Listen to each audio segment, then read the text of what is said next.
ಮಾಜಿ ಶಾಸಕರಾದಂಥ ಮಠಂದೂರ್ರವರೇ, ನೀವು ಬಳುವಾರಿನಲ್ಲಿ ನಮ್ಮ ಶಾಸಕರ ವಿರುದ್ಧ ಏನಾದರೂ ಮಾತಾಡಬೇಕು ಅಂತೇಳಿ ನೀವು ಆ ರಸ್ತೆಯ ವಿಚಾರದ ಬಗ್ಗೆ ಏನೇನೋ ಮಾತಾಡ್ತೀರಾ. ನಿಮ್ಮ ಮನೆಗೆ ಹೋಗುವ ರಸ್ತೆಯನ್ನೊಮ್ಮೆ ನೀವು ಗಮನಿಸಿ. ನಿಮ್ಮ ಮನೆಗೆ ಹೋಗುವ ರಾಜ ರಸ್ತೆ, ನ್ಯಾಷನಲ್ ಹೈವೇನ್ನೊಮ್ಮೆ ಗಮನಿಸಿ. ಮತ್ತೆ ನಾವು ಬಹಳ ವರ್ಷಗಳ ತನಕ ನಾವು ಮಾಣಿಯಿಂದ ಉಪ್ಪಿನಂಗಡಿ ಅಥವಾ ರಾಜ ರಸ್ತೆಯನ್ನು, ಹೆದ್ದಾರಿಯನ್ನು ನಾವು ಗಮನಿಸಿದ್ದೇವೆ. 8-10 ವರ್ಷಗಳ ಕಾಲ ಪರಿಪೂರ್ಣ ಆಗದೆ ಮಾಣಿಯಲ್ಲಿ ನಾವು ಮಂಗಳೂರಿಗೆ ಹೋಗ್ತಾ ಇರುವಾಗ, ಕಲ್ಲಡ್ಕದ ರಸ್ತೆಯಲ್ಲೆಲ್ಲ ಹೋಗ್ತಾ ಇರುವಾಗ ಎಷ್ಟು ಸಲ ನಾವು ಪ್ರತಿಭಟನೆ ಮಾಡಬೇಕಾಗಿತ್ತು. ಅದರ ಬಗ್ಗೆ ನೀವು ಆಗ ಮಾತಾಡಿದ್ದೀರಾ? ನೀವು ಕೇವಲ 3 ತಿಂಗಳಿನಲ್ಲಿ ಇಲ್ಲಿ ಒಂದು ರಸ್ತೆಯ ಬಗ್ಗೆ, ಸಣ್ಣ ವಿಚಾರದ ಬಗ್ಗೆ ನೀವು ಮಾತಾಡುವವರು, ನಿಮ್ಮ ಮನೆಗೆ ಹೋಗುವ ರಸ್ತೆಯ ಬಗ್ಗೆ ನಮಗೀಗ ದೂರು ಬರ್ತಾ ಇದೆ. ನಮ್ಮ ಹತ್ರ ಅನೇಕ ಜನ ಹೇಳಿದರು, ಮೊದಲು ಅವರ ಮನೆಗೆ ಹೋಗುವ ರಸ್ತೆಯನ್ನೊಮ್ಮೆ ನೋಡಲಿ, ಮತ್ತೆ ಅವರು ಬಳುವಾರಿನ ರಸ್ತೆಯ ಬಗ್ಗೆ ಮಾತಾಡಲಿ ಅಂತೇಳಿ.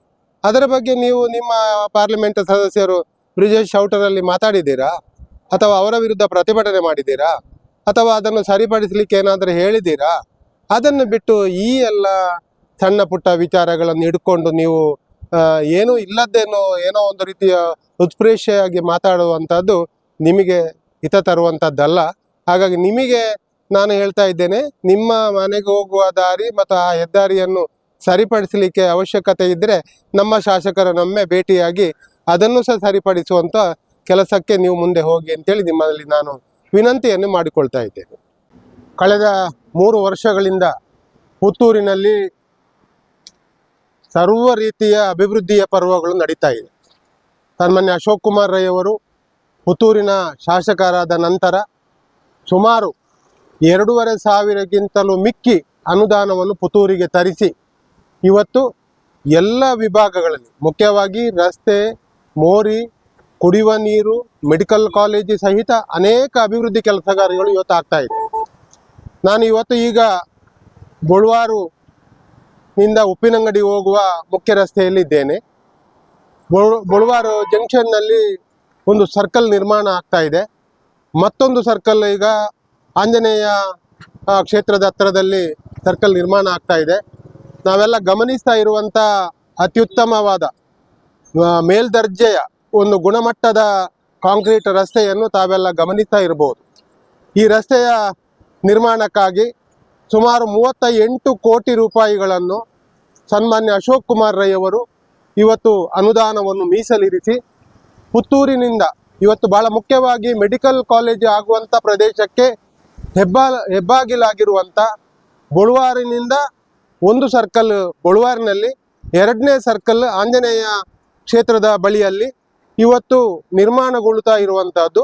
ಮತ್ತು ಈ ಕಾಮಗಾರಿಗಳು ಬಹಳಷ್ಟು ಸುಸೂತ್ರವಾಗಿ, ಅಂದರೆ ಈಗಾಗಲೇ ಕಳೆದ 3 ತಿಂಗಳುಗಳಿಂದ ಈ ಕೆಲಸ ರಸ್ತೆಯ ವಿಸ್ತರಣೆಗಾಗಿ ಜಮೀನಿನ ಸ್ವಾಧೀನ ಮತ್ತಿತರ ಕೆಲಸ ಕಾರ್ಯಗಳು ಭಾಳ ಸುಸೂತ್ರವಾಗಿ ನಡೀತಾ ಇದೆ. ಆದರೆ ಮೊನ್ನೆಯಾಗಿ ನಮ್ಮ ಕ್ಷೇತ್ರದ ಮಾಜಿ ಶಾಸಕರು ಸಂಜೀವ ಮಠಂದೂರ್ ಅವರು ಈ ಪ್ರದೇಶಕ್ಕೆ ಭೇಟಿ ಕೊಟ್ಟು ಇವರಲ್ಲಿ ಯಾರು ದೂರು ಕೊಡಲಿಲ್ಲ. ನಮಗೆ ಇಲ್ಲಿ ತೊಂದರೆ ಆಗ್ತಾ ಉಂಟು, ರಸ್ತೆ ಕೆಲಸದಿಂದ ಏನೋ ತೊಂದರೆ ಆಗ್ತಾ ಉಂಟು ಎಂದು ಯಾರೂ ದೂರು ಕೊಡಲಿಲ್ಲ. ಅವರು ಉಪ್ಪಿನಂಗಡಿಗೆ ಹೋಗುವವರು ಒಮ್ಮೆ ನೋಡಿರ್ಬೋದು. ಇದನ್ನೆಲ್ಲ ನೋಡುವಾಗ ಅವರಿಗೆ ಹೊಟ್ಟೆ ಕಿಚ್ಚು, ಹೊಟ್ಟೆ ನೋವು ಪ್ರಾರಂಭಗೊಂಡು ಏನಾದರೂ ಇದಕ್ಕೆ ಹೇಳಬೇಕಲ್ವ. ಈ ಅಭಿವೃದ್ಧಿಯನ್ನು ಅವರಿಗೆ ನೋಡಲಿಕ್ಕೆ ಆಗ್ತಾ ಇಲ್ಲ.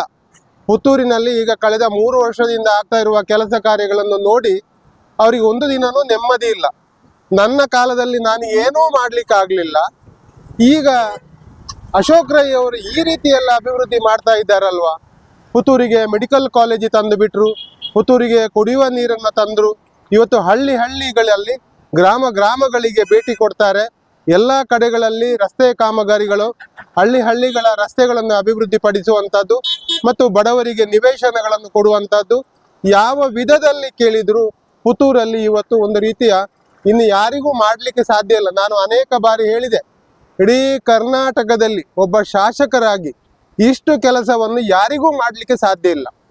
ಅದನ್ನು ನಾನು ಒಂದು ಕಡೆ ನಮ್ಮ ಕಾಂಗ್ರೆಸ್ ಭವನದ ಉದ್ಘಾಟನೆಯ ಸಂದರ್ಭದಲ್ಲಿ ಈಗಿನ ಮುಖ್ಯಮಂತ್ರಿಗಳು, ಆಗಿನ KPCC ಅಧ್ಯಕ್ಷರು, ಉಪಮುಖ್ಯಮಂತ್ರಿಗಳಾಗಿದ್ದ ಸಂದರ್ಭ ನಮ್ಮ ಕಾಂಗ್ರೆಸ್ ಭವನದ ಶಿಲಾನ್ಯಾಸ ಕಾರ್ಯಕ್ರಮಕ್ಕೆ ಬಂದಾಗ ಹೇಳ್ತಾರೆ, ನಾವು ವೇದಿಕೆಯಲ್ಲಿ ನಾನು ಹೇಳಿದೆ, ಸುಮಾರು 2,000 100 ಕೋಟಿ ರೂಪಾಯಿಗಳನ್ನು ಪುತ್ತೂರಿಗೆ ಅನುದಾನವನ್ನು ತಂದಂತ, ಪುತ್ತೂರಿನ 10 ಅಭಿವೃದ್ಧಿ ಕಾಮಗಾರಿಗಳನ್ನು ಬಹಳ ನಿರಾಳವಾಗಿ ಮಾಡ್ತಾ ಇರುವಂತ ನಮ್ಮ ಪುತ್ತೂರಿನ ಶಾಸಕರು ಸನ್ಮಾನ್ಯ ಅಶೋಕ್ ಕುಮಾರ್ ರೈರು ಅಂತ ಹೇಳುವಾಗ, ನಮ್ಮ ಈಗಿನ ಮುಖ್ಯಮಂತ್ರಿಗಳು ಅಲ್ಲಿ ವೇದಿಕೆಯಲ್ಲಿ ಹೇಳ್ತಾರೆ, ನನ್ನ ಕ್ಷೇತ್ರಕ್ಕೂ ಇಷ್ಟು ಅನುದಾನವನ್ನು ತರಿಸಲಿಕ್ಕೆ ಆಗಲಿಲ್ಲ, ಆದರೆ ಪುತ್ತೂರಿನ ಅಶೋಕ್ ಕುಮಾರ್ ರೈ ಇಷ್ಟು ಅನುದಾನವನ್ನು ತರಿಸಿ ಕೆಲಸವನ್ನು ನಿರ್ವಹಿಸ್ತಾ ಇರುವಂಥದ್ದು ಶ್ಲಾಘನೀಯ ಅಂತ ಹೇಳುವಂಥ ಮಾತನ್ನು ನಮ್ಮ KPCC ಅಧ್ಯಕ್ಷರಾಗಿ ಉಪಮುಖ್ಯಮಂತ್ರಿಗಳಾಗಿ ಈಗಿನ ಮುಖ್ಯಮಂತ್ರಿಗಳು ಉಲ್ಲೇಖ ಮಾಡ್ತಾರೆ. ಆಗಿರುವಾಗ ನಾವು ಅರ್ಥ ಮಾಡಿಕೊಳ್ಳಬೇಕು, ಇವತ್ತು ಪುತ್ತೂರಿನ ಜನ ಇವತ್ತು BJPಗೆ ಬೋಣಿ ಆಗ್ತಾ ಇಲ್ಲ. BJPಯವರೆಲ್ಲ ಸ್ಟೇಟ್ಮೆಂಟ್ ಕೊಡ್ತಾ ಇದ್ದಾರೆ, ಅಭಿವೃದ್ಧಿ ಯಾರು ಮಾಡ್ತಾರೆ ಅವರ ಪರವಾಗಿ ನಾವಿದ್ದೇವೆ ಅಂತೇಳಿ. ಅದು ಅನೇಕ ಕಡೆಗಳಿಗೆ ಹೋಗುವಾಗ ಅಲ್ಲಿ BJPಗರೇ ಮುಂದೆ ಬಂದು ಗಲಾಟೆ ಮಾಡಿ ಮುಂದೆ ಬಂದು ನಾನು ಸ್ಟೇಟ್ಮೆಂಟ್ ಕೊಡ್ತೇನೆ ಅಂತ ಹೇಳ್ತಾ ಇದ್ದಾರೆ. ಏನು ಹೇಳ್ತಾ ಇದ್ದಾರೆ? ಆ ಊರಿನ ಅಭಿವೃದ್ಧಿ ಕಾಮಗಾರಿಗಳಿಗೆ ಅನುದಾನವನ್ನು ಇರಿಸಿರುವಂಥದ್ದು, ಆ ಊರಿನ ಅಭಿವೃದ್ಧಿಗಾಗಿ ಅಶೋಕ್ ಕುಮಾರ್ ರೈ ತೊಡಗಿಸಿಕೊಳ್ಳುತ್ತಾ ಇರುವಂಥದ್ದು, ಪಕ್ಷಾತೀತವಾಗಿ ಕೆಲಸ ಮಾಡ್ತಾ ಇರುವಂಥದ್ದು, ಇದನ್ನೆಲ್ಲ ಗಮನಿಸುವಾಗ ಇವತ್ತು BJPಗವರಿಗೆ ಬೋಣಿ ಇಲ್ಲ. ನಾನು ಅದನ್ನು ಅನೇಕ ಬಾರಿ ಹೇಳಿದೆ. ಕಳೆದ ಚುನಾವಣೆಯಲ್ಲಿ 3ನೇ ಸ್ಥಾನಕ್ಕೆ BJP ಹೋಗಿದೆ. ಕೇವಲ 37,000 ಮತಗಳನ್ನು ಮಾತ್ರ ಪುತ್ತೂರಿನಲ್ಲಿ ಪಡ್ಕೊಂಡಿದೆ. ಒಂದು ವೇಳೆ ಸಂಜೀವ ಮಠಂದೂರ್ರವರು ಅವರ ಅವಧಿಯಲ್ಲಿ 5 ವರ್ಷದಲ್ಲಿ ಬಹಳ ಕೆಲಸ ಮಾಡ್ತಾ ಇದ್ರೆ ಅವರಿಗೆ ಯಾಕೆ ಈ ಗತಿ ಬರ್ತಾ ಇತ್ತು? 37,000 ಮತಗಳನ್ನು ಪಡೆಯುವ ಪರಿಸ್ಥಿತಿ ಯಾಕೆ ಬರ್ತಾ ಇತ್ತು? ಏನೋ ಸಣ್ಣ ಪುಟ್ಟ ಅನುದಾನಗಳನ್ನು ಬಂದದ್ದು ಹಂಚಿದ್ದು ಬಿಟ್ರೆ ಒಂದು ಶಾಸಕರಾಗಿ ಹೇಗೆ ಏನು ಮಾಡ್ಬೋದು ಎನ್ನುವುದನ್ನು ಸಾಬೀತುಪಡಿಸಿದವರು ಸನ್ಮಾನ್ಯ ಅಶೋಕ್ ಕುಮಾರ್ ರೈ ಅವರು. ಇವತ್ತು ಮೆಡಿಕಲ್ ಕಾಲೇಜನ್ನೇ ಉಲ್ಲೇಖ ಮಾಡಿದರೆ ಎಲ್ಲರೂ ಹೇಳ್ತಾ ಇದ್ರು ಅದೆಲ್ಲ ಆಗೋದಿಲ್ಲ ಹೋಗೋದಿಲ್ಲ ಅಂತೇಳಿ. ಈಗ ಅನುದಾನ ಬಿಡುಗಡೆ ಆಗಿದೆ. ಇವತ್ತು ಮೆಡಿಕಲ್ ಆಸ್ಪತ್ರೆಗೆ ಅನುದಾನ ಬಿಡುಗಡೆ ಆಗಿದೆ, ಮೆಡಿಕಲ್ ಕಾಲೇಜಿಗೆ ಅನುದಾನಕ್ಕೆ ಬಿಡುಗಡೆಗಾಗಿ ಕಾಯ್ತಾ ಇದೆ. 40 ಎಕರೆ ಜಮೀನನ್ನ ಕಾದಿರಿಸಲಾಗಿದೆ. ಅದೇ ಪ್ರದೇಶಕ್ಕೆ ಹೋಗುವಂಥ ರಸ್ತೆ ಇವತ್ತು ನಾವೆಲ್ಲ ನಿಂತಿರುವಂಥದ್ದು, ನೀವೆಲ್ಲ ಗಮನಿಸ್ತಾ ಇರುವಂಥ ಬಹಳ ಸುಂದರವಾದ ರಸ್ತೆ. ಈ ರಸ್ತೆಗೆ ಬಂದು ಮಠಂದೂರವರು ಹೇಳಿಕೆ ಕೊಡ್ತಾರೆ, ಅಲ್ಲಿ ಚರಂಡಿ ಆಗಲಿಲ್ಲ, ಅಲ್ಲಿ ಮಣ್ಣು ಹಾಕಲಿಲ್ಲ, ಇಲ್ಲಿ ದಾರಿ ಮುಚ್ಚಿದೆ, ಇಲ್ಲಿ ಹಾಗೆ ಆಯಿತು ಹೀಗೆ ಆಯಿತು ಅಂತೇಳಿ ಅವರಿಗೆ ಹೊಟ್ಟೆ ನೋವಲ್ಲಿ ಏನೇನೋ ಮಾತಾಡಿದ್ದಾರೆ. ನಾನು ಅದಕ್ಕೆ ಉತ್ತರವಾಗಿ ಇವತ್ತು ಅದೇ ಪ್ರದೇಶಕ್ಕೆ ಬಂದು ನಿಮ್ಮನ್ನೆಲ್ಲ ಗಮನಿಸ್ತಾ ಇದ್ದೇವೆ. ನೀವೆಲ್ಲ ಗಮನಿಸ್ತಾ ಇರಬಹುದು ಈ ರೀತಿಯ ಅಭಿವೃದ್ಧಿಗಳು. ಆ ಕಾಂಕ್ರೀಟ್ ರಸ್ತೆಯನ್ನು ಒಮ್ಮೆ ಗಮನಿಸಿ, ಎಷ್ಟು ಅಚ್ಚುಕಟ್ಟಾಗಿ ಆಗಿದೆ. ರಸ್ತೆಯ ಆಚೆ ಈಚೆ ಮೊದಲು ಎಷ್ಟು ಜಾಗ ಇತ್ತು ಮತ್ತು ಈಗ ಹೇಗಾಗಿದೆ ಅಂತೇಳಿ ಗಮನಿಸಬಹುದು. ಮೊದಲು ಕೇವಲ 15 ಫೀಟ್ ಮಾತ್ರ ಅಲ್ಲಿ ರಸ್ತೆ, ಬಹಳ ಕಿರಿದಾದ ರಸ್ತೆ ಇತ್ತಲ್ಲಿ. ಎರಡೂ ಕಡೆಗಳಿಗೂ ಆ ಭಾಗದ ಜನರನ್ನು ಒಪ್ಪಿಸಿ ಅದಕ್ಕೆ ಬೇಕಾದ ಜಮೀನನ್ನು ಬಿಡುಗಡೆ ಮಾಡಿ ಇವತ್ತು ಅತ್ಯಂತ ಸುಂದರವಾದ ಸುಮಾರು 100 ಫೀಟ್ಗಳಿಗಿಂತಲೂ ಹೆಚ್ಚಿನ ರಸ್ತೆ ಇವತ್ತು ಇಲ್ಲಿ ನಿರ್ಮಾಣ ಆಗ್ತಾ ಇದೆ. ಇದನ್ನು ಅವರು ಮೆಚ್ಚುಗೆಯ ಮಾತನ್ನಾಡುವುದು ಬಿಟ್ಟು ಇವತ್ತು ಅದಕ್ಕೆ ಹೊಟ್ಟೆ ಕಿಚ್ಚಿನಲ್ಲಿ ಈ ಭಾಗದ ಜನರಿಗೆ ತೊಂದರೆ ಆಗಿದೆ. ಯಾರು ಇವರ ಹತ್ರ ದೂರು ಕೊಟ್ಟದ್ದು ಮುಂದೆ ಬರಲಿ. ಇವರಿಗೆ ದೂರು ಕೊಟ್ಟವರು ಯಾರು? ಇಲ್ಲಿ ನಮಗೆ ರಸ್ತೆ ಮುಚ್ಚಿ ತೊಂದರೆ ಆಗಿದೆ ಅಂತ ಹೇಳಿದವರು ಯಾರು? ಇವರ ಹತ್ರ ಯಾರು ದೂರು ಕೊಡಲಿಲ್ಲ. ನಮಗೆ ಇಷ್ಟು ದಿನಗಳಲ್ಲಿ ಸಹ ಯಾರೂ ಹೇಳಲಿಲ್ಲ. ಎಲ್ಲರೂ ಮೆಚ್ಚುಗೆಯ ಮಾತನ್ನಾಡ್ತಾ ಇದ್ದಾರೆ.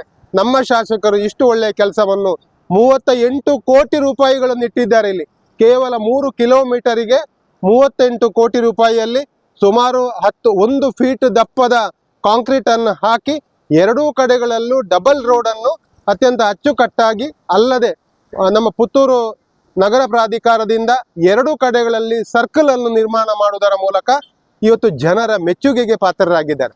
ಇಂಥ ಅನೇಕ ಕೆಲಸ ಕಾರ್ಯಗಳಿದೆ. ಅದನ್ನೆಲ್ಲವನ್ನು ಮಠಂದೂರವರು ನಮ್ಮ ಹತ್ರ ಒಮ್ಮೆ ಚರ್ಚೆಗೆ ಬರಲಿ, ನಿಮ್ಮ BJPಯವರು ನಮ್ಮ ಚರ್ಚೆಗೆ ಬರಲಿ, ನೀವು ಚರ್ಚೆ ಮಾಡೋಣ. ನಿಮ್ಮ ಕಾಲದಲ್ಲಿ ಏನು ಮಾಡಿದ್ದೀರಾ ಅಥವಾ ಈಗ ಏನಾಗ್ತಾ ಇದೆ ಪುತ್ತೂರಿನಲ್ಲಿ, ಈ ಎಲ್ಲ ಅಭಿವೃದ್ಧಿಗಳನ್ನು ಒಬ್ಬ ಶಾಸಕನಿಗೆ ಮಾಡಲು ಸಮರ್ಥರು ಎನ್ನುವುದರ ಬಗ್ಗೆ ನಾವು ನಿಮ್ಮ ಹತ್ರ ಬಗ್ಗೆ ಚರ್ಚೆ ಮಾಡಲಿಕ್ಕೆ ಸಿದ್ಧರಿದ್ದೇವೆ. ಅದು ಯಾವ ವಿಚಾರದ ಬಗ್ಗೆಯೂ ಸಹ ನಾವು ನಿಮ್ಮಲ್ಲಿ ಚರ್ಚೆಗೆ ಸಿದ್ಧರಿದ್ದೇವೆ. ಅದು ಬಿಟ್ಟು ಅಲ್ಲಿ ಇಲ್ಲಿ ಏನಾದರೂ ಒಂದು ಹೇಳಿಕೆ ಕೊಡುವಂಥದ್ದು ನಿಮಗೆ ನಾಚಿಕೆಗೇಡಿನ ವಿಚಾರ, ನಿಮಗೆ ಇದರಿಂದ ನಾಚಿಕೆ ಪಡುವಂಥ ವಿಚಾರ. ನಿಮ್ಮ BJPಯವರು ನಿಮ್ಮ ಜೊತೆಯಲ್ಲಿ ಯಾರೂ ಇಲ್ಲ, ಮತದಾರರೇ ಇಲ್ಲ. ನೀವು ಎಲ್ಲಿಯೂ ಸಹ ನಿಮಗೆ ಈ ಬಾರಿ ಬೋಣಿ ಆಗೋದಿಲ್ಲ. ಅದನ್ನು ನೀವು ಮನಸ್ಸಿನಲ್ಲಿ ಇಟ್ಟುಕೊಳ್ಳಿ. ಇವತ್ತು ಲಕ್ಷಾಂತರ ಮತಗಳು ಪುತ್ತೂರು ವಿಧಾನಸಭಾ ಕ್ಷೇತ್ರದಲ್ಲಿ ಇವತ್ತು ಅಶೋಕ್ ಕುಮಾರ್ ರೈ ಅವರ ಪರವಾಗಿ ಜನ ಇದ್ದಾರೆ. ಅದು ಪಕ್ಷಾತೀತವಾಗಿ ಅವರ ಜೊತೆಗಿದ್ದಾರೆ. ಅವರ ಕೆಲಸಕ್ಕೆ ಅಶೋಕ್ ಕುಮಾರ್ ರೈ ಇರುವಂಥ ಕೆಲಸ ಮಾಡುವಂಥ ವ್ಯಕ್ತಿ, ನಾನು ಈಗಾಗಲೇ ಹೇಳಿದೆಲ್ಲ, ಯಾರನ್ನು ನಾವು ಉಲ್ಲೇಖ ಮಾಡಲಿಕ್ಕೆ ಆಗ್ತಾ ಇಲ್ಲ. ಒಬ್ಬ ಶಾಸಕರಾಗಿ ಇಷ್ಟು ಕೆಲಸ ಮಾಡುವವರು ಇರುವಾಗ ಅವರ ಬಗ್ಗೆ ನೀವು ಈ ರೀತಿ ಎಲ್ಲ ಹೇಳಿಕೆಯನ್ನು ಕೊಡುವಂಥದ್ದು ಯಾರು ಜನ ಮೆಚ್ಚೋದಿಲ್ಲ ನಾವೆಂತೆಲ್ಲ ಒಪ್ಪುವುದಿಲ್ಲ ಅಂತ ಹೇಳುವ ಮಾತನ್ನು ಈ ಸಂದರ್ಭದಲ್ಲಿ ಹೇಳಿ ಈ ಭಾಗದ ಜನ ನೋಡಬೇಕು, ಈ ರಸ್ತೆಯನ್ನೊಮ್ಮೆ ಗಮನಿಸಬೇಕು. ಅದು ಬಿಟ್ಟು ಸುಮ್ಮನೆ ಹೇಳುದು. ಮತ್ತೆ ಅವರಿಗೆ ಯಾರಿಗೋ ಕಾಂಟ್ರಾಕ್ಟ್ ಕೊಟ್ಟರು, ಆ ಕಾಂಟ್ರಾಕ್ಟ್ ಅವರಿಗೆ ಅರ್ಹತೆ ಇದ್ದವರು ಕಾಂಟ್ರಾಕ್ಟ್ ಪಡ್ಕೊಳ್ತಾರೆ. ಕುಂದಾಪುರದವರು ಬರಲಿ ಅಥವಾ ಬೆಂಗಳೂರಿನಲ್ಲಿ ಬರಲಿ, ಮೈಸೂರಿನವರು ಬರಲಿ, ನಿಮಗೆ ಅದು ಯಾಕೆ? ನೀವು ಇದೇ ಕುಂದಾಪುರದವರಿಗೆ ಕಾಂಟ್ರಾಕ್ಟ್ ನೀವೇ ಅಲ್ವಾ ಈ ರಸ್ತೆಯನ್ನು ಮೊದಲು ಕೊಟ್ಟವರು? ಆಗ ನಿಮ್ಮ ವ್ಯವಹಾರ ಏನಿತ್ತು ಅಂತೇಳಿ ನಾವು ನಿಮ್ಮ ಹತ್ರ ಕೇಳಬೇಕಾಗ್ತದೆ. ಇದೇ ರಸ್ತೆಯನ್ನು ನೀವು ಅದೇ ಕುಂದಾಪುರದವರಿಗೆ ನೀವು ಮೊದಲು ಕೊಟ್ಟವರು, ಮತ್ತೆ ಅದೇ ಕಾಂಟ್ರಾಕ್ಟ್ ಒಳ್ಳೆ ಕೆಲಸ ಮಾಡಿದ್ರೆ ಅವರಿಗೆ ಕೊಡ್ತಾರೆ ಹೊರತು ಕೆಲಸದಲ್ಲಿ ಯಾವ ಕೊರತೆಯನ್ನು ನಾವು ಗಮನಿಸುವುದಿಲ್ಲ. ಆಗಿರುವಾಗ ಈ ರೀತಿ ಏನಾದರೂ ಆರೋಪ ಮಾಡುವುದನ್ನು ಸನ್ಮಾನ್ಯ ಮಠಂದೂರ್ರವರು ಬಿಡಬೇಕು. ನಿಮಗೆ ಅರ್ಹತೆ ಇದ್ದರೆ ಒಳ್ಳೆಯದನ್ನು ಒಪ್ಪಿಕೊಳ್ಳಿ, ಇಲ್ಲದಿದ್ದರೆ ಈ ತಂಟೆಗೆ ನೀವು ಬರಬೇಡಿ. ಇನ್ನು ಮುಂದುವರಿದು ನೀವು ಇನ್ನೂ ಏನಾದರೂ ಇಲ್ಲಾದರೂ ಮಾತಾಡಿದರೆ ನಿಮ್ಮ ಬಗ್ಗೆ ಮತ್ತೆ ಮತ್ತೆ ನಾವು ಬೇರೆ ಬೇರೆ ರೀತಿಯಲ್ಲಿ ಉತ್ತರವನ್ನು ಬೇಕಾದೀತು ಎನ್ನುವಂಥ ಉತ್ತರದೊಂದಿಗೆ ಒಮ್ಮೆ ಬಳುವಾರಿನಿಂದ ಉಪ್ಪಿನಂಗಡಿ ರಸ್ತೆಯನ್ನು ಒಮ್ಮೆ ಎಲ್ಲರೂ ಗಮನಿಸಿ ಎಷ್ಟು ಚೆನ್ನಾಗಿ ಆಗಿದೆ. ಸನ್ಮಾನ್ಯ ಅಶೋಕ್ ಕುಮಾರ್ ರವರು ಬಂದ ಮೇಲೆ ಈ ರಸ್ತೆಗೆ ಪ್ರಥಮ ಆದ್ಯತೆಯನ್ನು ನೀಡಿ ಬಹಳ ಸುಂದರವಾದ ರಸ್ತೆ ನಿರ್ಮಾಣಗೊಳ್ತಾ ಇದೆ. ಹರಡಿ ಭೂಮಿಯ ಹತ್ತಿರದಲ್ಲಿ ಈಗಾಗಲೇ ಒಂದು ಇಕ್ಕಟ್ಟಾದ ರಸ್ತೆ ನಿರ್ಮಾಣ ಆಗಿ ಸ್ವಲ್ಪ ಕಷ್ಟ ಆಗಿದ್ರೂ ಸಹ ಅದು ಖಾಸಗಿ ಜಮೀನು ಬದಿಯಲ್ಲಿದೆ. ಖಾಸಗಿ ಜಮೀನವರು ಬಿಡಲಿಲ್ಲ, ಅವರು ನ್ಯಾಯಾಲಯಕ್ಕೆ ಹೋಗ್ತಾರೆ. ಇದೆಲ್ಲ ನಮಗೆ ಗೊತ್ತಿದ್ದಂಥ ವಿಚಾರ. ನ್ಯಾಯಾಲಯಕ್ಕೆ ಹೋದ ನಂತರ ನ್ಯಾಯಾಲಯದ ಆದೇಶವನ್ನು ಉಲ್ಲಂಘಿಸಿ ಯಾರು ಏನು ಮಾಡುವಾಗಿಲ್ಲ. ಆಗಿದ್ರೂ ಸಹ ಅವರಲ್ಲಿ ಸೌಹಾರ್ದ ಮಾತುಕತೆಗೆ ಪ್ರಯತ್ನಗಳಾಗಿದೆ. ನ್ಯಾಯಾಲಯದಲ್ಲಿ ನಮಗೆ ಅನುಕೂಲ ಆಗ್ತದೆ, ಸಾರ್ವಜನಿಕ ದೃಷ್ಟಿಯಲ್ಲೆಲ್ಲ ಆಗ್ತದೆ. ಅದನ್ನು ಇಟ್ಕೊಂಡು ಇವರು ಬಂದು ಮಾತಾಡ್ತಾರೆ, ಅಲ್ಲಿ ರಸ್ತೆ ಕಿರಿದಾಗಿದೆ, ಅಲ್ಲಿ ಮಣ್ಣು ಹಾಕಿದ್ದಾರೆ, ಇಲ್ಲಿ ಗುಂಡಿ ಆಗಿದೆ, ಇಲ್ಲಿ ಸೈಡಿಗೆ ಮಣ್ಣು ಹಾಕ್ಲಿಲ್ಲ, ಎಲ್ಲವೂ ಆಗ್ತದೆ. ನೀವೇನು ಅದಕ್ಕೆ ನಿಮ್ಮ ಸ್ಟೇಟ್ಮೆಂಟ್, ನಿಮ್ಮ ಅಭಿಪ್ರಾಯ ನಮಗೆ ಬೇಕಾಗಿಲ್ಲ. ಎಲ್ಲ ಕೆಲಸಗಳು ಅಚ್ಚುಕಟ್ಟಾಗಿ ಚೆನ್ನಾಗಿ ಮೂಡಿ ಬರ್ತದೆ.